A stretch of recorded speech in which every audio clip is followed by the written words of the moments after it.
مرد کی ہوس، ابلیس کا بہکاوا اور بنت ہوا۔ ایک شخص کھجوروں کا بڑا شوقین تھا۔ دن بھر کھجوروں کے درخت پر چڑھ کر انہیں کھانے میں مصروف رہتا تھا۔ ایک بار اسے کھجور کا کافی بڑا درخت دکھائی دیا جس پر کافی بڑے بڑے گچھے لگے ہوئے تھے۔ آؤ دیکھا نہ تاؤ، گلہری کی طرح درخت کی چوٹی پر پہنچ گیا، جی بھر کر کھجوریں کھائیں اور ساتھ لے جانے کے لیے جمع کرنے لگا۔ پھر پیڑ سے نیچے اترنے کی ٹھانی، لیکن جیسے ہی اس نے نگاہ نیچے دوڑائی اس کے پسینے چھوٹ گئے۔ اس نے دھیان ہی نہیں دیا کہ کھجوروں کے شوق میں وہ کتنے اونچے پیڑ پر چڑھ گیا ہے۔ اس نے پیڑ پر رونا دھونا شروع کر دیا، اونچا اونچا چلانے لگا کہ یا خدایا میری مدد کر، مجھے اس پیڑ سے اترنے کا کوئی رستہ بتا۔ اگر آج میں گر گیا یہاں سے تو آج میری زندگی کا آخری دن ہوگا۔ وہ روتا رہا اور اللہ سے دعائیں مانگتا رہا، یا اللہ آج مجھے بچا لینا۔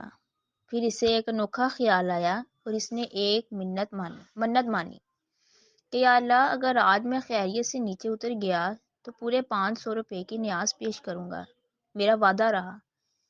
اس وعدے نے اس کے اندر ہمت پیدا کی اور وہ دھیرے دھیرے سے نیچے اترنے لگا۔ آدھا رستہ پار ہوا تو اس کے کچھ ہوش ٹھکانے آئے، دل کی دھڑکن میں افاقہ ہوا، پیشانی کا پسینہ خشک ہونے لگا۔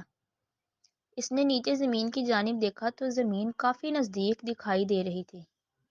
اس نے سوچا میں ایسے ہی اتنا گھبرا گیا، یہ تو کوئی اتنے خطرے کی بات نہیں کہ 100 روپے کی کھجوریں کھا کر 500 روپے کی نیاز کا وعدہ کر لیا جاتا۔ چلو یوں کرتا ہوں کہ برابر حساب کا معاملہ کر لیتا ہوں، 200 روپے ٹھیک رہیں گے۔ اگر میں خیر خیریت سے نیچے اتر گیا تو 200 روپے کی نیاز دوں گا، یہ میرا وعدہ رہا۔